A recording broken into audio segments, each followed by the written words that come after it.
habrán leído algo de hematuria, algunos posiblemente sí. Acá me fui atrás, acá estamos, análisis de orina, y vamos a hacer un poquito de sedimento urinario y de hematuria si juntábamos dos temas y vamos adelantando un poco. Bueno, acá, para que sepan, el análisis de orina, el sedimento de orina para nosotros es un análisis muy importante. Miren que hay una compañera que quiere entrar, ahí está. Las características de la orina que nosotros vamos a evaluar va a estar determinada por el paso de esa orina por toda la vía urinaria. Entonces, una vez que llega a la vejiga y nosotros la podemos recolectar, la verdad que vamos a tener bastantes posibilidades de diagnosticar o por lo menos orientarnos a una patología, ya sea nefrológica o urológica a veces también. Bueno, no necesitamos tanta cantidad de orina, ustedes saben que con 10 a 15 mililitros es suficiente. Y lo importante de esto, que amén de que nos da mucha información, es algo que cualquiera de nosotros lo va a tener al alcance para hacerlo en cualquier medio. Digamos, no necesitamos gran tecnología, no necesitamos un gran centro para hacer esto, lo podemos hacer en cualquier lado, es algo no invasivo, o sea, al paciente no le molesta, le lleva 5 minutitos, y es algo realmente muy barato que no genera grandes inconvenientes para tomar las muestras. Pero ¿qué pasa? Para que nos reditúe bien esa muestra de orina necesitamos algunas cosas. Vamos a esta próxima, y sobre todo lo importante acá es la experiencia del observado. En esto nos referimos sobre todo cuando estamos estudiando hematuria. Queremos ver si nuestra hematuria es de origen glomerular. Ustedes saben que tenemos que buscar hematíes dismórficos en la orina, y encontrar los hematíes dismórficos muchas veces depende de la experiencia de la persona que lo está mirando al microscopio. Bueno, cilindros también, ver cilindros hemáticos también a veces depende un poco de la experiencia del bioquímico que lo esté haciendo. Y otro tema muy importante es la adecuada recolección de la muestra. Y eso es importante cuando usted está ante un paciente y le van a pedir un análisis de orina completo o un sedimento urinario. Tienen que explicarle a ese paciente cómo tiene que tomar la orina. Bueno, y esto es de ustedes. Ustedes le tienen que pedir siempre la primera orina de la mañana. En el caso de que no se pueda, necesitamos mínimamente que esté 4 horas en la vejiga para poder después tomar la muestra. Le tenemos que decir a nuestro paciente que evite 2 o 3 días antes un ejercicio físico pero extenuante, ¿no? Porque de esa manera por ahí podemos encontrar sustancias que en la normalidad el paciente no lo tiene, como por ejemplo la proteinuria o la hematuria o algunos cilindros también. Si tenemos que recoger la orina en el periodo menstrual, siempre recordarle a la paciente que se tiene que colocar un tampón vaginal. Yo siempre digo que a las mujeres le deberíamos decir a todas que lo usen con tampón vaginal, que hagan la muestra con tampón vaginal, porque a veces la secreción vaginal nos contamina la muestra y bueno, a veces nos lleva a confusiones, ¿no? Por supuesto, lavarse bien las manos, lavarse la zona perineal, desechar el primer chorro de orina y juntar el chorro del medio. Bueno, ustedes eso ya lo deben saber. Pero recuerden bien el uso del tapón vaginal en las mujeres. Es bastante importante. El cierre del recipiente tiene que ser a conciencia, porque a veces ponemos los deditos adentro o tocamos mucho la tapa, entonces tenemos que destaparlo tratando de no tocar el interior del recipiente y cerrarlo de la misma manera.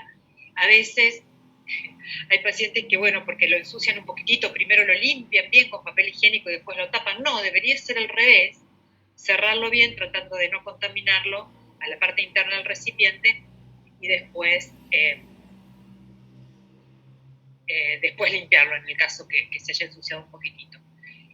Y bueno, y otra cosa a tener en cuenta es que idealmente tiene que entrar la muestra al laboratorio de manera inmediata. No nos sirve que un paciente se saque una muestra de orina a la mañana, la primera orina, con todos los cuidados, pero que lo vaya a llevar al laboratorio a la tardecita o al día siguiente, ¿no? Entonces, un plazo ideal sería que la orina, esa muestra de orina, sea analizada después de 2 horas más o menos de que se tomó la muestra. Bueno, acá un poquito para que veamos qué características tiene la orina. Lo primero que le van a informar es el color y el olor. Muchas veces el olor se informa como sui generis, aunque, bueno, si es patológico o tiene otro tipo de olor, se lo van a informar también. El color, bueno, ustedes saben que es amarillo ámbar, por lo general es transparente. La intensidad del color va a depender de la concentración de orina, más diluidas o más concentradas. Y bueno, y la turbidez, por ahí está asociada a las infecciones urinarias, si hay hematuria, si hay proteinuria también, y bueno, a veces cuando está contaminado por secreciones vaginales, ¿no? Las proteínas. Los primeros dosajes se van a hacer siempre con una tira reactiva, ¿no? Una tira reactiva sabemos que va a detectar la presencia de albúmina en valores superiores a 300 miligramos. A veces por ahí, al ver esto, tenemos que pedir otro tipo de cuantificación de las proteínas. Y también tenemos que tener en cuenta que a veces cuando se informa en cruces, una cruz o 4 cruces no nos dice, bueno, una cruz tiene pocas proteínas y 4 cruces tiene rango nefrótico, porque a veces, si la orina está diluida, puede infraestimar la cantidad de proteínas, o bueno, si una orina concentrada, al revés, ¿no? Sobreestima. También tenemos que tener en cuenta como datos, si es un paciente que está internado y que se hizo algunos estudios que requirió medios de contraste, a veces nos puede dar falsos positivos, ¿no? Sobre todo cuando está visto con las crucecitas. Ahora bien, si tenemos proteínas en la orina, si es positivo tanto por muestra reactiva, de tirita reactiva, y nos informan como cruces, tenemos que buscar otro método para cuantificar qué cantidad de orina, qué cantidades de proteínas hay en esa orina. Y tenemos dos métodos básicamente. Uno sería hacer el dosaje de proteínas en orina de 24 horas, que acá yo les puse, esto después les va a quedar a ustedes, ¿no? Sería hasta 150 miligramos en adultos y hasta 140 miligramos por metro cuadrado en niños. Y bueno, y vamos a encontrar no solamente proteínas filtradas por el glomérulo, sino proteínas que va a sintetizar el túbulo, que es nuestra proteína de Tamm-Horford. Sabemos también que como es engorroso por ahí juntar 24 horas de orina para el paciente y a veces, bueno, no se junta en condiciones correctamente, se puede hacer el índice proteinuria, creatininuria con una muestra aislada. Hay distintas ideas de medir miligramos y gramos, o sea, proteinuria en miligramos y creatinina en gramos, o proteína y creatinina en gramos. Pero bueno, básicamente más de 30 miligramos de albúmina por gramo de creatinina es bastante frecuente, no solamente en las nefropatías, sino en las enfermedades sistémicas como la diabetes, la hipertensión arterial, y siempre tengan en cuenta que también eso la proteinuria en este tipo de enfermedades sistémicas como la diabetes y la hipertensión nos habla también de mayor riesgo cardiovascular, ¿no? En nuestros pacientitos. Entonces, una proteinuria, encontrar proteinuria, ya nos habla de daño renal, que bien puede ser porque se alteró la barrera glomerular, en ese caso muchas veces predomina la albúmina, o bien porque hay un déficit de la absorción de las proteínas, ¿no? Que eso podría ser secundario a alguna enfermedad tubulointersticial o cuando hay un exceso de proteínas que presentadas, digamos, al túbulo y por ahí no se pueden reabsorber. Y ese sería el caso típico del mieloma múltiple, ¿no? Temas que ya vamos a ver un poquitito más en síndrome nefrótico. También tenemos que tener en cuenta cuando nos da por tira reactiva, sobre todo algunas proteínas o proteinuria positiva, tenemos que pensar que hay enfermedades que momentáneamente también va a hacer que aparezcan las proteínas, como por ejemplo las infecciones urinarias, muy, muy frecuente. Las infecciones urinarias que nos dé positivos para las proteínas. En ese caso, tendríamos que primero tratar la infección urinaria y después ver, después de una vez curada, si sigue habiendo proteinuria o no. Si es solamente proteinuria por la infección urinaria, vamos a ver que una vez cumplido el tratamiento y curada la infección urinaria, no vamos a tener más proteínas en la orina. Otras causas de aumentos de las proteínas en la orina momentáneas o transitorias o por fiebre, en los casos de insuficiencia cardíaca también, el ejercicio físico, o nuestro paciente diabético que por ahí está con su diabetes mal controlada, con glucemias altas, bueno, también podemos encontrar proteinuria que muchas veces el paciente no la tenía, ¿no? Y vemos que cuando descontrola o está descompensada su diabetes, ahí aparece. ¿Vamos bien hasta ahí? ¿Alguna duda? Ustedes me interrumpen en el momento que necesiten, ¿sí? Sí, profe. Bien. Bueno, ¿qué otras cosas nos van a informar cuando nos manden los resultados del análisis de orina? Bueno, el pH. El pH, ustedes saben que también se determina por una tira reactiva. Los rangos de la normalidad son bastante amplios, de 4,5 a 8, como se los puse aquí. También a veces dependen del estado ácido-base sistémico, ¿no? Bueno, podemos tener en algunas situaciones normales, digamos, entre comillas, como el ayuno, algunos cambios, por ejemplo, las dietas vegetarianas también, algunos cambios en el pH. También en las infecciones por algunos gérmenes, ¿no? Que cambian el pH de la orina. La densidad. Bueno, la densidad, los rangos también pueden ir, son bastante amplios. Tenemos cercanos a 1000, van a corresponder a una orina un poquito más diluida. Alrededor de 1010 sería la isostenuria, o superiores a 1030, por ahí indicarían la presencia de compuestos a veces, ¿no? Pero bueno, la densidad a veces la informan dentro de estos valores, casi siempre les diría. Bueno, otra cosa que podemos encontrar es la glucosa. Ustedes saben que no es normal. Ahí tendríamos que ver, seguramente nuestro paciente es diabético y está con sus glucemias descontroladas, con hiperglucemia en ese momento, entonces posiblemente aparece la glucosuria. Pero también puede aparecer en algunas enfermedades, como el síndrome de Fanconi, porque hay un defecto en la reabsorción tubular, ¿no? Eso por lo general va acompañado de otros defectos en la reabsorción de otros solutos. También lo vamos a ver más adelante. Bueno, podemos encontrar hemoglobina también. También lo detectamos o la encontramos por tiras reactivas. Son muy sensibles, pueden ser positivas con poquitos hematíes, ¿no? Por campo. Y bueno, también puede dar falsos positivos, sobre todo con orinas muy, muy alcalinas. También podemos encontrar la cetonuria, ¿no?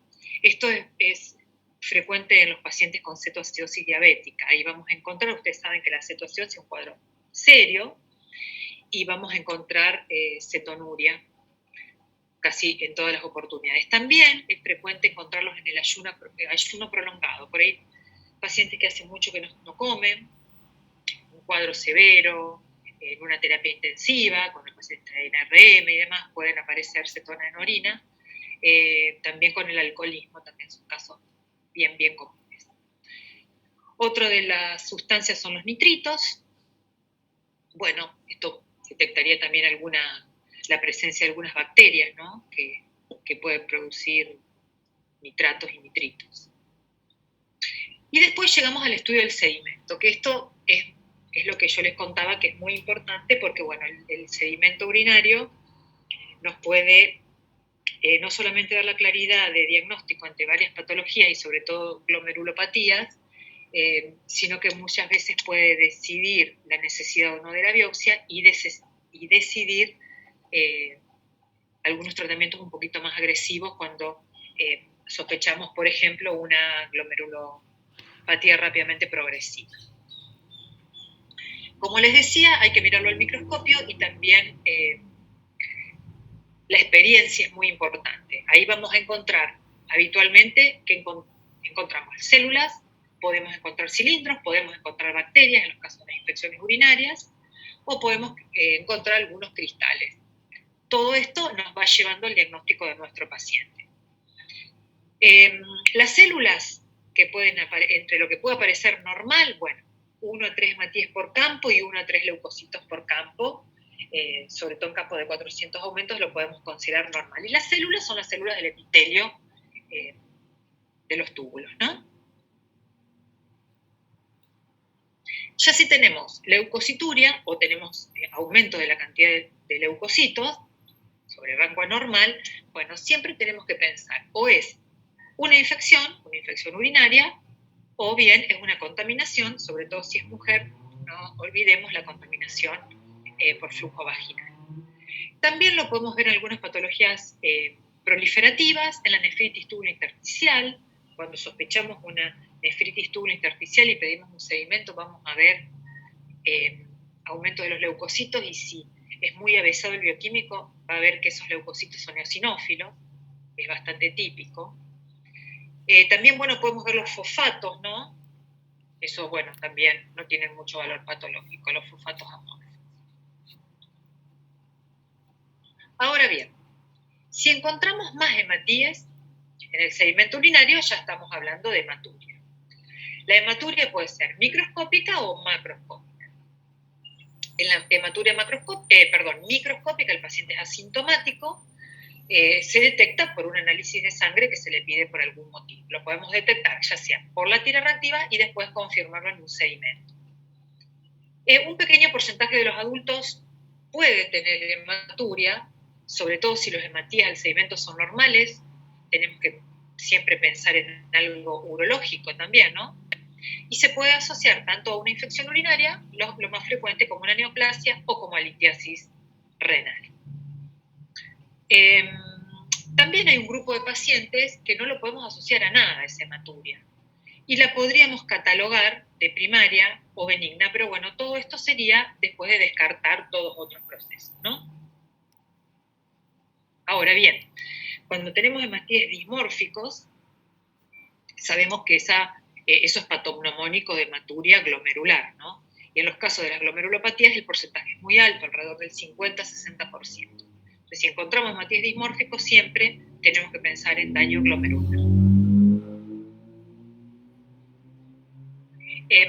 Volviendo a la hematuria microscópica, a veces tenemos pacientes que son derivados por hematuria, no tienen una hematuria franca, a veces son entre 6, 7, 10 hematíes por campo, con algunos otros factores que predisponen. Siempre lo primero que pensamos en litiasis renal y demás, por ahí no tiene nada. Entonces, en estos casos es muy, muy importante ver el sedimento urinario. Si esos hematíes los controlamos 1, 2, 3 veces y esos hematíes son siempre normales, ya nos quedamos tranquilos y sabemos que puede ser hematuria de origen urológico o alguna otra causa, pero nos quedamos tranquilos que no es una patología glomerular. Ahora bien, la hematuria macroscópica, bueno, es generalmente el motivo de consulta. El paciente ve que su orina tiene sangre y consulta. Y acá tenemos que hacer lo mismo, digamos, tenemos que estudiar tanto el sedimento y todos los exámenes complementarios. ¿Por qué? Porque posiblemente pueda ser una hematuria de causa glomerular también, ¿no? Entonces vamos a descartar patología nefrológica versus patología urológica viendo el sedimento y viendo sus hematíes si son normales o no. Bueno, también podemos encontrar cilindros. Los cilindros son formaciones que se crearon en los túbulos, por eso tienen esa formita. La matriz habitualmente es proteica, y bueno, y vamos a, de acuerdo a los componentes que tengan en el interior, los vamos a clasificar en distintos tipos de cilindros. Bueno, los normales serían los hialinos, que están constituidos solamente por proteínas. No es frecuente verlos, pero a veces se ven, sobre todo en orinas concentradas, pero bueno, no tienen ningún valor patológico, para que tengan en cuenta eso, que si por ahí encuentran un paciente con algunos cilindros hialinos, no pasa nada. Bueno, me parece que me vine atrás, ¿no?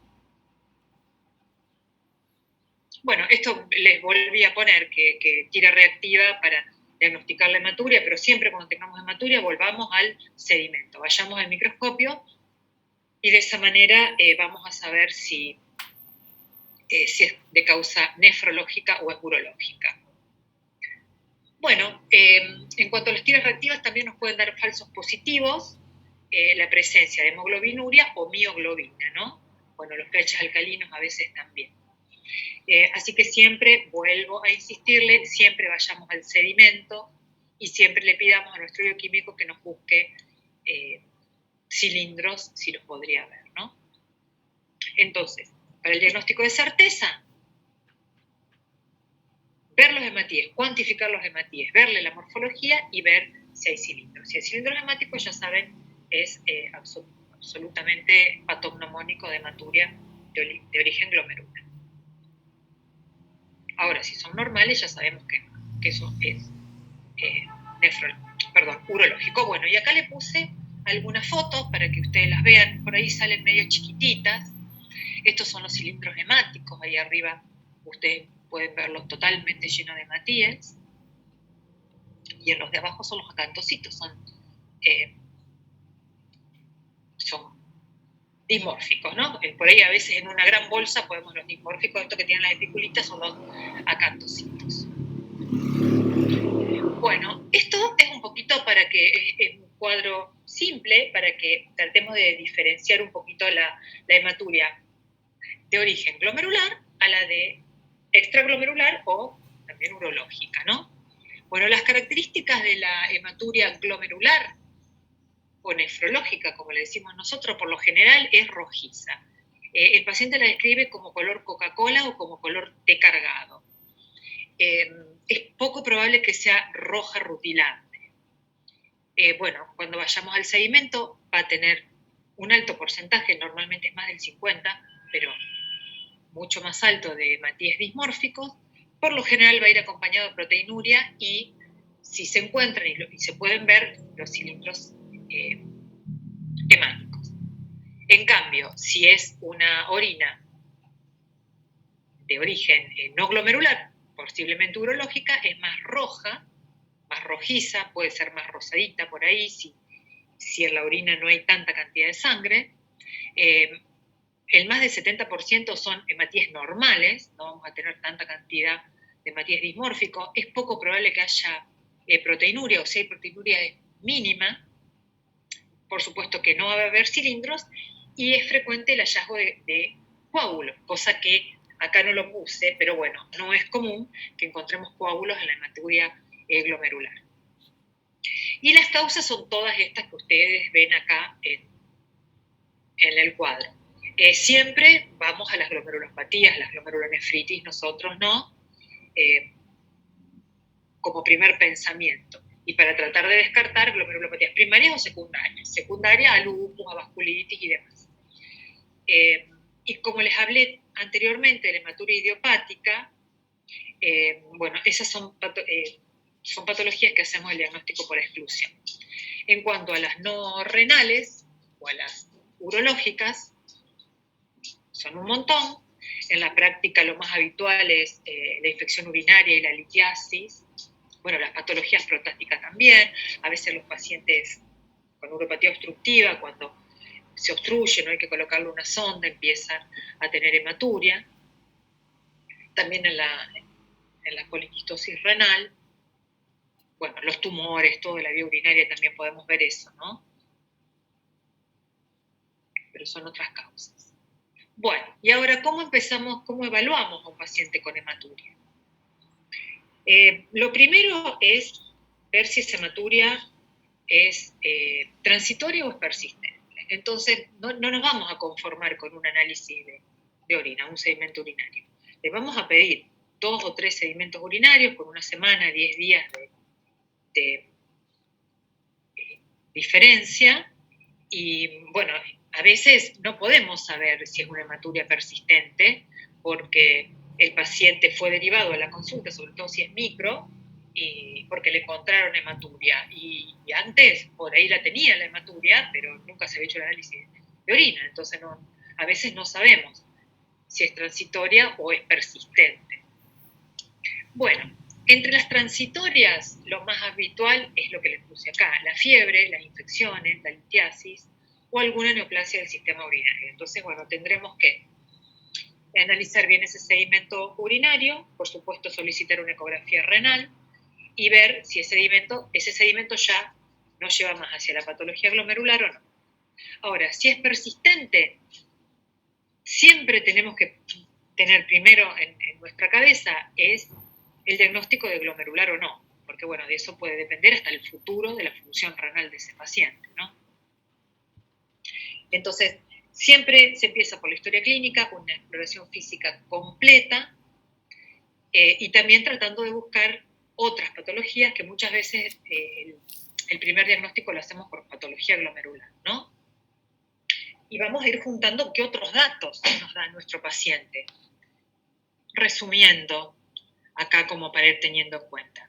Si el paciente se queja que tiene disuria, ardor para orinar, bueno, urgencia miccional, vemos que la orina es opaca o es turbia, bueno, ya tenemos que pensar en una infección urinaria, podemos pensar en una patología maligna o neoplásica, digamos, vesical. Si el paciente antes ha cursado con una infección respiratoria o una infección digestiva hace poquitos días, bueno, ahí ya pensaríamos en una nefropatía por IgA, una postinfecciosa también. Si nuestro paciente tiene antecedentes familiares, tiene otros familiares cercanos que han tenido patología renal, hematuria, insuficiencia renal, bueno, podemos pensar en un Alport, saben que el Alport es nefropatía y sordera, lo vamos a ver más adelante en glomerulopatías. La enfermedad de Fabry, una enfermedad de depósito. Bueno, la enfermedad por membrana basal fina son también algunas que hacemos por descarte, la poliquistosis renal. Si el paciente también refiere dolor lumbar, ya pensaremos en una litiasis o una obstrucción de la vía. Bueno, ya saben, síndrome prostático o prostatismo, como lo llamamos a veces. Si es un ejercicio o un trauma, vamos a pensar en la hematuria inducida por el ejercicio. Eso también, chicos, es más bien por descarte, ¿no? Porque ponerle el sello de una hematuria inducida por el ejercicio físico a un paciente es medio difícil, ¿no? Siempre tenemos un poco de miedo de que atrás haya una glomerulopatía, así que vamos a descartar una glomerulopatía primaria y secundaria y después le pondríamos en todo caso el rótulo de hematuria inducida por el ejercicio. Bueno, los pacientes anticoagulados. En los pacientes anticoagulados es muy frecuente la derivación y la interconsulta por hematuria microscópica. Bueno, como digo siempre, tenemos que descartar las otras causas, ¿no? Para después decir, bueno, sí, esto puede ser por la anticoagulación, porque muchas veces no se puede suspender la anticoagulación, ¿no? La anticoagulación. La hematuria cíclica en mujeres, bueno, eso ya nos hace pensar en una endometriosis. Ustedes saben que va a sangrar donde haya focos de endometriosis cíclicamente con cada menstruación. Si es un paciente que ha tomado fármacos o tiene una patología de base donde viene tomando algunos fármacos durante mucho tiempo, tenemos que pensar en una nefritis tubulointersticial, ya sea aguda, lo más habitual, o bueno, una necrosis tubular aguda que se manifestaría como una insuficiencia renal aguda. Bueno, un paciente de raza negra podríamos pensar en una anemia de células falciformes, ustedes saben que es más frecuente. La piuria estéril, la nefritis tubulointersticial aguda también, las infecciones por micobacterias, también podríamos pensar en una tuberculosis, ¿no? Del tracto urinario. Y bueno, y estos ya son más raras, la esquistosomas, son causas más raras de hematuria. ¿Vamos bien? ¿Se entiende? Sí. Bien. Por supuesto que una vez que nosotros le hacemos, teniendo todas esas patologías, o más o menos todas esas patologías en la cabeza, le hacemos la historia clínica al paciente tratando de cumplir todos estos datos que vimos recién. Después tenemos que preguntarle muchas causas más.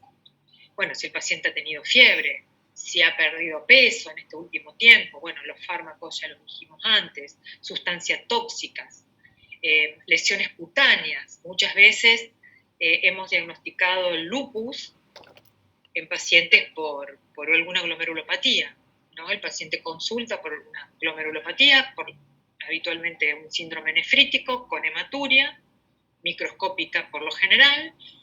Bueno, decidimos biopsiar ese paciente y hacemos el diagnóstico de glomerulopatía lúpica y el paciente se desconocía lúpico, ¿no? Bueno, por supuesto que tenemos que pedirle todos los anticuerpos si sospechamos algunas enfermedades reumatológicas. Cuando descartamos estas causas no tan habituales de hematuria, lo habitual de nosotros es que hagamos una biopsia renal.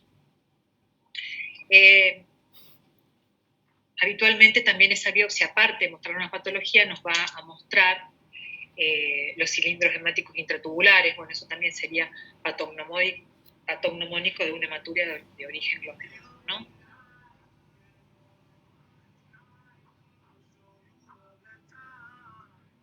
Bueno, si fuera, en el sedimento vemos que no es una hematuria glomerular, bueno, tenemos que seguir el camino del estudio de una hematuria de origen urológico, ¿no? O nefrourológico, digámoslo de esa manera.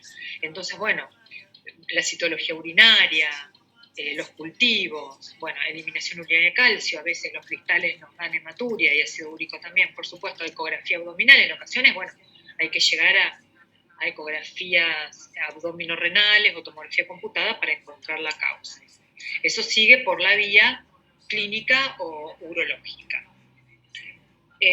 Y bueno, acá les vuelvo a repetir que a veces no encontramos nada y le ponemos ese rótulo de hematuria esencial benigna, pero bueno, como siempre, y como dije ya, descartando otras patologías. Bueno, estas fotitos se las traje para que vean cómo se ven los cilindros intratubulares, ¿no? En las biopsias renales. A veces yo sé que ustedes no han visto muchas imágenes, por eso trato de ponerle imágenes de biopsia por ahí donde se pueda.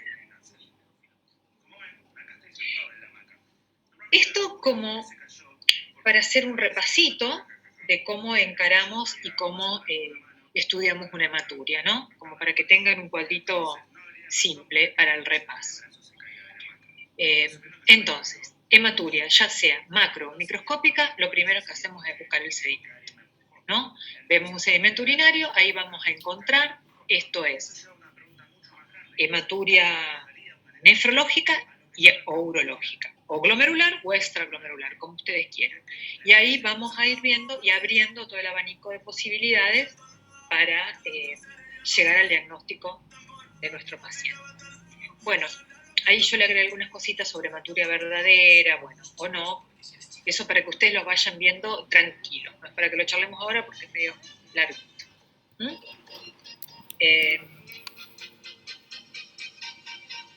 Y esta es la última. Bueno, hematuria es una causa de